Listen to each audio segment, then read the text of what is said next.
morning po sa lahat. Purihin ang Panginoon. Hallelujah. Salamat sa Diyos dahil muli po tayong nagkakatipon sa araw na ito upang patuloy na pag-aralan ang salita ng ating Panginoon. At salamat po sa programang ito na kung saan tayo ay nakapagbahagi ng salita ng Panginoon, lalo na sa ating mga kapatid na sa mga iba't ibang kalagayan ng buhay. Kaya napakahalaga na ngayong araw na ito ay ikiling natin ang ating pandinig sa salita ng ating Diyos dahil ang salita ng Diyos ay siyang totoong nagbibigay sa atin ng buhay, nagbibigay sa atin ng pag-asa. Kaya atin pong pakinggan ang mga mensahe ng Panginoon ngayong araw na ito. So bago po tayo mag-aaral sa salita ng Diyos, tayo po ng lahat ay manalangin. Hallelujah. Dakila namin Diyos, Panginoon naming Ama, nagpupuri kami at nagpapasalamat sa magandang araw na ito. Nagkaloob niyo sa amin. Salamat po Diyos sa mga anak mo na nandyan, Panginoon, na nakaupo, nakikinig. Dalangin po namin, Lord, pagkalooban mo ng kaalaman, karunungan ang bawat isa. At naway ang lingkod din, Panginoon, ay bigyan po, Panginoon, ng kakalinuhan din na maniwanag na may pag-unawa, Panginoon, ang mga mensahe mo ngayong araw na ito, O Diyos. Dahil alam namin, Panginoon, na kung wala ang pagsama ng iba na Espiritu, ay wala kami magagawa, Panginoon. Kaya hiling namin, kumilos ka, mamuna ka, magsalita ka sa araw na ito, O God, at walang anumang mga balakid o mga hadlang, ang mga hadlang sa pakikinig ngayong araw na ito. Salamat, O Diyos, sa mga mensahe na ibinigay mo na rin sa aming Panginoon. Pinapapurihan ka namin, pinasalamatan ka namin sa pangalan ng Jesus. Amen and amen. God bless you po sa ating pakikinig. At ngayong araw na ito, nais ko pong ibahagi sa inyo ang salita ng Panginoon mula sa sulat ni Apostol Pablo sa pangalawang Korinto, sa ating teksto sa pangalawang Korinto, sa kapitulo 4, talatang 18. Okay, so sulat po dito sa English translation, so we fix our eyes not on what is unseen, what is seen, but on what is unseen. Since what is seen is temporary, but what is unseen is eternal. So sinasabi po ni Apostol Pablo sa translation ng Tagalog din, na ang aming paningin ay nakatuon hindi sa mga bagay na nakikita, kundi sa mga bagay na nakikita. Kaya sabi ko, kaya hindi namin pinapahalagahan, ito po ang translation ng ibang translation ng Bible, ang mga bagay na nakikita sa mundong ito, kundi ang mga bagay na hindi nakikita. Sapagkat ang mga bagay na nakikita ay panandalian lamang. Pero ang mga bagay na hindi nakikita ay walang hanggan. So ito po ang ating pong pagtuunan ng pansin dahil po napakahalaga po yung nais paunawa ni Apostol Pablo una sa Church ng Corinto, sa mga mananampalataya sa Corinto, at ibig sabihin po niyan sa lahat ng mga mananampalataya kay Kristo na binigyan po niya ng diin yung kahalagahan ng mga bagay dito na binanggit niya. So makikita natin na ito po ay ang pinamagatan kong ang pagtuon ng isipan sa mga bagay na espiritual. Yun. So ang pagtuon ng isipan sa mga bagay na espiritual. Kasi dalawa pong bagay po ang binanggit ni Apostol Pablo dyan sa sulat na yan sa Corinto. Ang una ay ang mga bagay na nakikita. At ang pangalawa ay ang mga bagay na hindi nakikita. So yan po ang ating pong tutukan at pag-aralan ng mabuti ang mga bagay na yon. Kasi sa mundong ito, sa atin ng mga tao, ang mga tao sa mundong ito ay nakapokus o nakatuon lang talaga kadalasan sa mga bagay na nakikita. Kasi pinanganak tayo sa mundong ito na kung ano yung mga nakikita natin, yun ang kasanayan ng ating mga mata. At dahil yun ang naging kasanayan ng ating mga mata, yun na rin ang naging kasanayan ng ating pamumuhay. Kaya dito po sa mga bagay na nakikita, sabi niya, hindi nakatuon ang aming mga mata sa mga bagay na nakikita. So, ano ba itong mga bagay na nakikita na tinutukoy niya? Siyempre, ang mga bagay na nakikita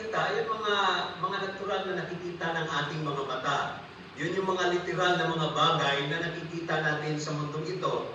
At yun din yung mga bagay na kung saan ang tao, yun ang ipinamumuhay niya dito sa ibabaw ng mundo. So, ibig sabi, ang mga bagay na nakikita, yan yung mga bagay dito sa mundo. Hindi naman lahat ng bagay sa mundo masama. Di po ba? Kasi lahat ng mga bagay na nilikha ng Panginoon para naman talaga sa ikabubuti ng tao. Pero, kailangan ang tao ay tingnan niya ano ba yung mga bagay na nakakabuti at nakakasama. Kaso ang problema nga ng mga tao ngayon, lahat na ng mga bagay ay inuupa na. Halo-halo na sa mga bagay dito sa mundong ito. Kaya ang mga bagay na nakikita, kung ang ating titingnan ay ang Biblia, ito yung laging inaasam-asam ng mga tao, ay ang mga kayamanan ng mundong ito. Ano po? Yan kayamanan ng mundong ito. Yan po yun. Kaya ang tao nakapokus sa mga material ng mga bagay, gustong laging magpayaman, gustong sikat, gustong kilala, lahat ng bagay ay gagawin, anumang kasiyahan sa mundong ito, gagawin para lang ma-enjoy ang kanyang kasiyahan sa pangsarili. Mga bagay na panglaman, yan po yun ang sinasabi. Kaya kung doon nakatuon ang ating mga paningin sa mga bagay na makamundo, at ang ating paghahangad at ang hari ng ating puso ay ang mga bagay lang sa mundong ito, ano nga ba ang mapapala natin? Tingnan nga natin muna yung ating isang verse doon sa Marcos chapter 8 verse 36. Tingnan nyo ang dito, patanong na ito. Ano ba ang mapapala ng isang tao kung mapasa kanya man ang lahat ng bagay sa mundo, pero mapapahamak naman ang kaluluwa niya? Yan po, clear, napakalinaw ang sinasabi ng Biblia. Ang mga tao sa mundong ito, yan ang mga bagay sa mundong ito, hinahangad nila kung ano ang mga bagay na nagpapasaya sa kanila, kasiyahan ng mundo, walang taros na pagsasaya, at lahat ng mga bisyo, at kung ano-ano ang mga bagay na doon nakatuon ang mga isip at puso ng mga tao. Kaya sa kapito, ano ba ang mapapala ng isang tao kung mapasa kanya man ang lahat ng bagay sa mundo? Ano nga ang mapapakinabang mo? Ano nga ang mapapala mo? May-enjoy mo nga ang buhay sa mundong ito. Ikaw na nga ang sikat. Ikaw na nga ang pinakamayaman. Subalit, sa bandang huli naman ng buhay mo, sabi ito, mapapahamak naman ang iyong kaluluwa. Ang ating kaluluwa, mga kapatid, ay napakahalaga sa Diyos. At napakamahal dahil hindi kayang bayaran ng anumang ginto at pila. Alam po ba niyo yun? Na hindi kayang bayaran yung ating mga kaluluwa ng ginto at pila. At ang tanging talagang makapagbayad lang ng ating mga kaluluwa ay walang iba kundi ang dugo ng ating Panginoon Hesus. Ganon tayo kahalaga yung ating kaluluwa. Kaya mga kapatid, huwag nating hayaan na ang ating buhay na ito, yung ating kaisipan, yung ating mga puso, ay nakatuon lamang sa mga bagay na nandito sa mundo.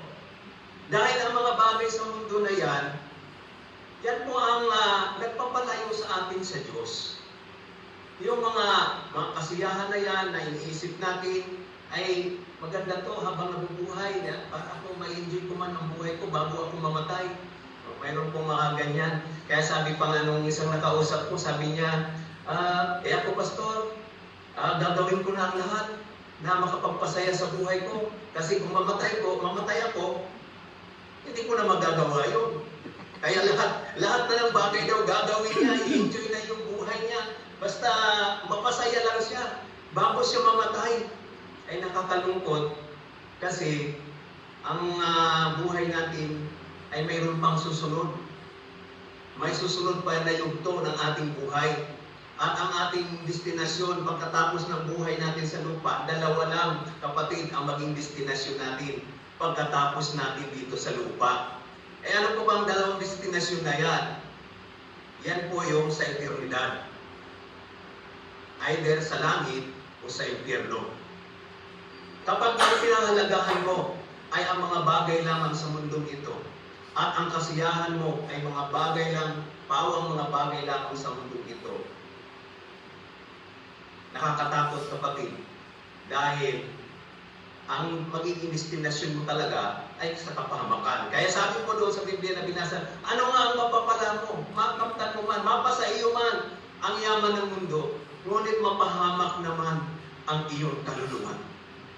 Kaya kailangan maintindihan po natin na hindi lamang tayo nakatuon sa mga bagay na nakikita at kung ano magpapasaya sa atin. Sabi po doon sa unang Juan, chapter 2, verse 15 to 17. O, tingnan niyo po yung paalala dito, ang warning dito, sabi po rito, huwag niyong ibigin ang mundo o ang mga makamundong bagay. Ang umiibig sa mga ito ay hindi umiibig sa Ama. Yan, kapag ka ang ating isip, ang ating mga puso, ay ang mga bagay lang natin, mga bagay sa mundong ito, ang mga makamundong mga bagay, yun ang ating iniibig, sabi dito, ay sabi hindi, wala doon yung pag-ibig ng Ama. Yan, huwag niyong ibigin ang mundo, ang mga makamundong bagay. Ang umiibig sa mga ito ay hindi umiibig sa Ama. So, yan ay patunay, kapag ang iniibig lang natin ay ang mga bagay sa mundong ito, yan pala ang nagpapatunay na hindi talaga natin mahal ang Diyos. Pero maraming mga tao, pag tinatanong na kung mahal mo ba ang Diyos, sinasabi nilang mahal daw nila ang Diyos.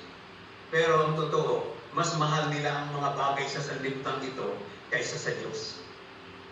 Yan po ang realidad ng buhay sa ating panahon ngayon. Kaya si Apostol Pablo, nagsalita siya noon sa iglesia sa Corinto at maging din sa atin na ngayon na kung tayo ay nakikinig, nananampalataya sa ating Panginoon. Ito yung panapaalala sa atin ni Apostol Pablo kung ano ang maging kahinatnan, kung ang ating kaisipan ay nakatuon lamang sa mga bagay sa mundong ito. Kung titingnan nga natin doon, kaya sabi niya, ang aming mga kaisipan ay hindi nakatuon sa mga bagay na nakikita dahil ang mga bagay na nakikita, sabi po doon, ay temporary lamang.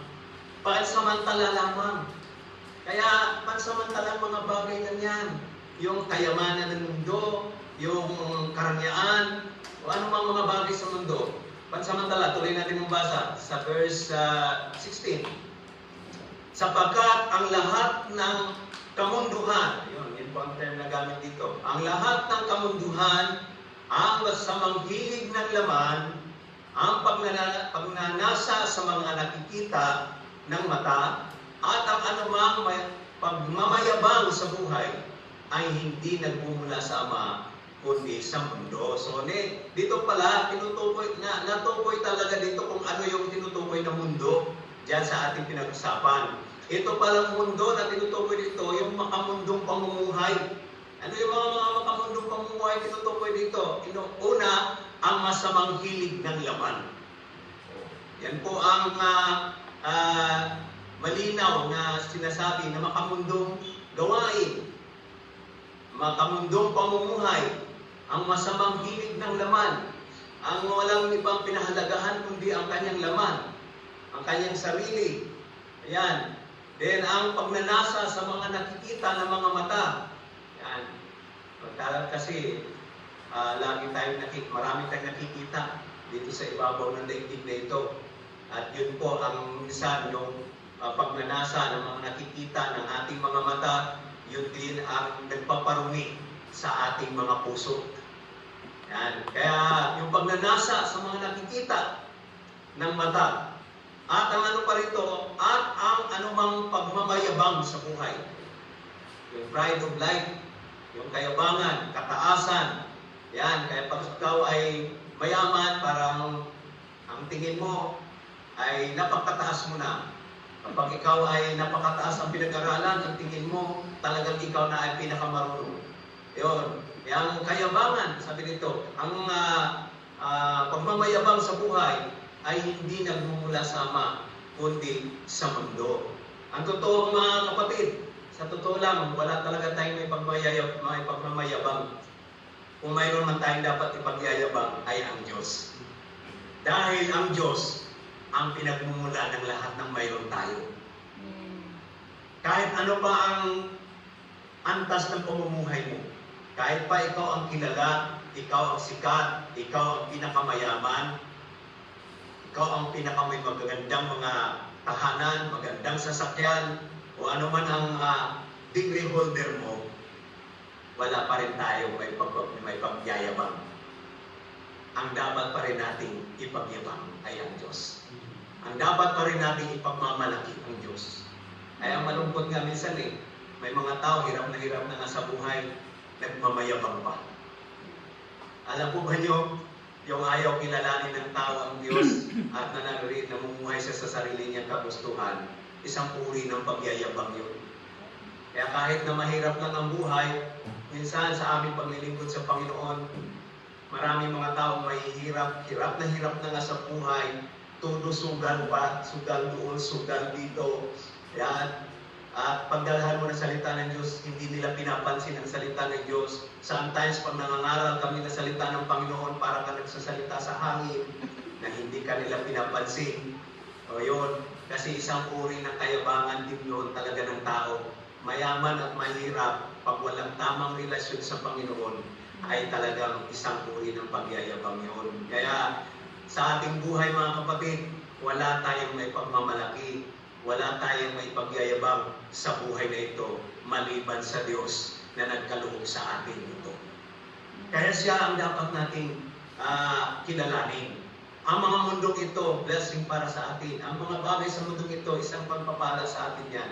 Pero huwag natin pahintulutan na ang mga bagay sa mundong ito, siyang magkukontrol sa buhay natin. Kundi ang salita ng Diyos, ang hayaan natin mag-guide sa atin para gawin natin kung ano yung bagay na nakalulugod sa Diyos. Amen po ba yun? Kaya yun po yung sinasabi dito. Kaya ang mga bagay sa mundong ito, kapag hindi tayo aware, yan po yung magpapahamak sa atin, magpapagulit sa atin doon sa lawang apoy at asupre na siyang pangalawang kamatayan. Kaya si Pablo, nililinaw niya kung ano ang dapat nating pagtuunan ng ating mga kaisipan. Sabi niya, doon sa pangalawang part, sabi niya, ang aming paningin ay hindi nakatuon sa mga bagay na nakikita, kundi sa mga bagay na hindi nakikita. Yan mga bagay na hindi nakikita, ang tinutukoy dyan ay ang mga espiritual na mga bagay. Ano po yung ano po ba ang pinaglalaanan mo ng panahon ngayon? Ano ba ang pinagtutuunan ng isip mo ngayon? Ang dapat nating pagtuunan ng isip at panahon ay kagaya ng ganito, ang nakikinig tayo sa salita ng Diyos. Dahil pag tayo nakikinig ng salita ng Diyos, nai-inform tayo sa mga bagay tungkol sa Diyos. At nalalaman din natin ang mga bagay na dapat nating ipamuhay na kalugod-lugod sa Diyos. Malalaman din natin ang katotohanan. Malalaman din natin ang kalooban ng Diyos. Kaya nga, ang pakikinig ng salita ng Diyos, yan ang isa sa bagay na madalas hindi nakikita ng tao yan. Hindi napapansin minsan ng tao ang makinig ng salita ng Diyos. Pero napakahalaga ng salita ng Diyos. Bakit po? Dahil hindi kailanman ang tao magkakaroon ng tunay na pananampalataya sa Diyos kung hindi siya nakikinig sa salita ng Diyos. Sabi sa Biblia, ang pananampalataya ay bunga ng pakikinig at makakapakinig lamang kung mayroong nangangaral tungkol kay Kristo. Yan. Kaya, ano ba yung bagay na hindi nakikita? Yun yung tinatawag nating pananampalataya. Bakit? Ang pananampalataya ang nagtuturo sa atin tungkol sa paniniwala sa Diyos. Di po ba? Kaya pagkawalan ng pananampalataya, mahirap paniwalaan may Diyos. Pero pag ikaw ay nakikinig ng salita ng Diyos, na kagaya ng ganito, nagkakaroon ka ng totoong pananampalataya sa Diyos. Kaya napaka-importante po yan. Yung dapat nating pagtuunan ng pansin ay ang mga bagay na espiritual. Kagaya ng ganito, na umuko tayo, nakikinig tayo ng salita ng Diyos, at sa iyong pakikinig, nagkakaroon ka pala ng totoong pananalig sa Diyos. pananampalataya sa Diyos. Kaya pagka ikaw'y nagkaroon ng pananampalataya sa Diyos, ano po ba ang maging result? Pag nananampalataya ka sa Diyos, ang sabi ng Biblia, sumampalataya ka sa Panginoong Hesus, maliligtas ka, ikaw at ang iyong sambahayan. Ang magiging bunga kasi ng iyong pananampalataya ay kaligtasan.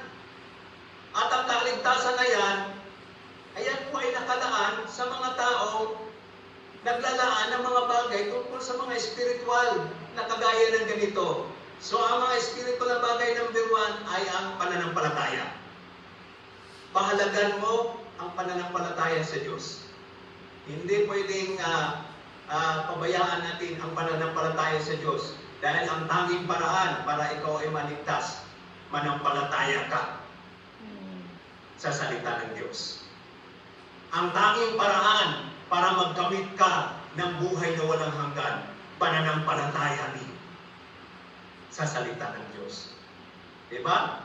Palasak na yung salita ng Panginoon na sinasabi sa John 16, sapagkat gayon na lamang ang pag-ibig ng Diyos sa sanlibutan. Kaya binigay niya ang kanyang buktong na anak upang ang sumampalataya sa Kanya ay hindi mapahaba, kundi magkaroon ng buhay na walang hanggan. Kaya pagka tayo po ay nakatuon ang ating isip, ang ating puso sa mga espiritual na bagay, gaya ng salita ng Diyos, nagkakaroon tayo ng pananampalataya sa Diyos. Pag nagkakaroon tayo ng tunay na pananampalataya sa Diyos, ang magiging bunga nito o resulta nito ay kaligtasan at buhay na walang hanggan. Kaya tingnan niyo yung sinasabi ni Pablo rito, na may mga bagay ay nakatuon sa mga bagay na hindi nakikita, dahil ang mga bagay na nakikita ay pansamantala lamang. Ngunit ang mga bagay na hindi nakikita, ay ano daw ang dunot niyan? Buhay na walang hanggan. Kaya kapag gusto mo ng kaligtasan at buhay na walang hanggan, ituon mo ang iyong isip sa mga bagay na espiritual, na kung saan ito ay ang patuloy na pakikinig at pag-aaral ng salita ng Diyos. Alam mo ba kapatid, na ang kaligtasan at ang buhay na walang hanggan, hindi po natin makakamtan yan sa pamagitan ng mayroon ka ng relihiyon. Hindi po yun makakamtan sa pamagitan ng pagiging mabait mo. Hindi din makakamtan sa pamagitan ng pagiging masagana mo, ang mayaman ka. Hindi po natin makakamtan yon. Makakamtan lamang natin ang kaligtasan na yon sa pamagitan ng ating Panginoong Jesucristo. Makakamtan lamang natin ang pangako na buhay na walang hanggan sa pamagitan ng din ng ating Panginoong Jesucristo. Malalaman mo rin din ang katotohanan sa pamagitan din ng mga salita ng ating Panginoon. Kaya ito po ang hangat ni Apostol Pablo na ipinapakilala niya at pinapaunawa niya sa mga mananampalataya o sa mga lahat ng tao na ang mga bagay na ito ang dapat nating bigyan ng mataas na pagpapahalaga. Pakikinig, kaya mapalad ka kapatid na yung nakikinig ka ng salita ng Diyos. Dahil mayroon kang kaligtasan, mayroon kang buhay na walang hanggan. Ang mga bagay na espiritual, hindi lang yung nakamit ka ngayon ng kaligtasan at buhay na walang hanggan. Habang nabubuhay ka kapatid, ikaw rin ay inuutos din ng Panginoon na magtutunan mo na ang sumamba sa Diyos. Ang sambahin mo ang Diyos. Ang paglingkuran mo ang Diyos. Ang pag-alayan mo ang Diyos ng iyong buhay. Yan po yung mga bagay na yan. Kasi habang ikaw ay narito sa lupa na tumanggap na nampalataya sa Panginoon at ang Panginoong Hesus ay tinanggap mo sa buhay mo, habang buhay ka pa, ilaan mo naman ang buhay mo para sa paglilingkod sa Diyos. Ilaan mo ang buhay mo sa pagsunod sa mga kautusan ng Panginoon. Hindi yung, mayroon naman akong kaligtasan, mayroon akong buhay na walang hanggan. Ang pananampalatayang walang kalapit na gawa ay patay. Kaya kailangan natin ipamuhay kung ano yung pananampalataya na ating nakamtan mula sa salita ng ating Diyos. Ano po? Kaya ito ang mensahe ng Panginoon sa atin. Ang mga bagay na nakikita, ulitin ko, ay mga bagay na pansamantala. Kaya Kumusta ang ating mga kaisipan? Saan nakatuon ang ating mga kaisipan? Sa mga bagay ba? Pansamantala? Samantalang may nakalaan ng mga bagay na pawalang hanggan. Ito yung mga bagay na espiritual. Kaya dapat kapatid, paghandaan natin ang buhay natin. Dahil ang buhay natin sa lupa, pansamantala din. Ang mga bagay sa mundo, pansamantala din. Yun. Kaya kung titingnan natin yung ating verse doon, sa last verse doon sa 1 John chapter 2, sabi doon na mapaparam ang sanlibutan. Diba? Sa 1 John chapter 2 verse 17, mapaparam ang sanlibutan. Yan. O, ang mundo at lahat ng bagay dito na hinahangad ng tao ay mawawala. Pero ito ang pinakamaganda kapatid. Ngunit ang taong sumusunod sa kalooban ng Diyos ay mabubuhay magpakailanman. Salamat sa Diyos dahil mayroon siyang napakagandang plano sa ating buhay. Kaya ang mundo at lahat ng mga bagay na hinahangad ng tao ay mawawala. Ngunit ang taong sumusunod sa kalooban ng Diyos ay mabubuhay magpakailanman. Gusto mo ba ang buhay na magpakailanman? Wala naman pong aayaw. Kaya yan po ang ating piliin. Piliin natin ang ituon ng ating isip sa mga bagay na hindi nakikita. Last verse natin sa Colossus chapter 3 verse 2. Yan. O, tingnan nyo. Talagang challenge tayo. Talagang ito yung sinasabi ng Biblia sa atin.